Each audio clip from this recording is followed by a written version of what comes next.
Nagliyab sa North Luzon Expressway ang isang bus na galing sa field trip. Nakaligtas naman ang mga sakay ng mga estudyante at magulang. May unang balita si James Agustin. Nabalot na makapal na usok ang bahaging ito ng northbound lane ng North Luzon Expressway sa Marilao, Bulacan matapos magliyab ang isang bus bandang alas 9 kagabi. Ligtas na nakalabas ang 45 sakay na estudyante at magulang na galing sa field trip at pabalik na sa Santa Maria, Bulacan. Sinubukan pa ng bus driver at ilang nagmalasakit na apulahin ng apoy pero hindi kinaya.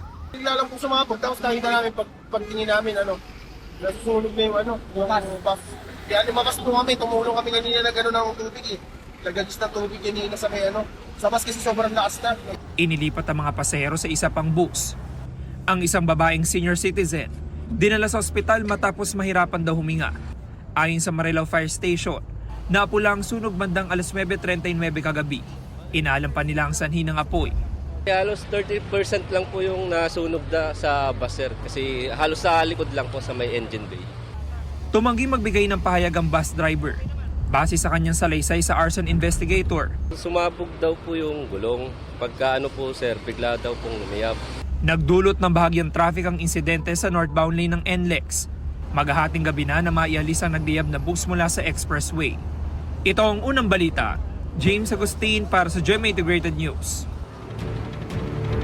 Igan, mauna ka sa mga balita, mag-subscribe na sa GMA Integrated News sa YouTube para sa iba't ibang ulat sa ating bansa.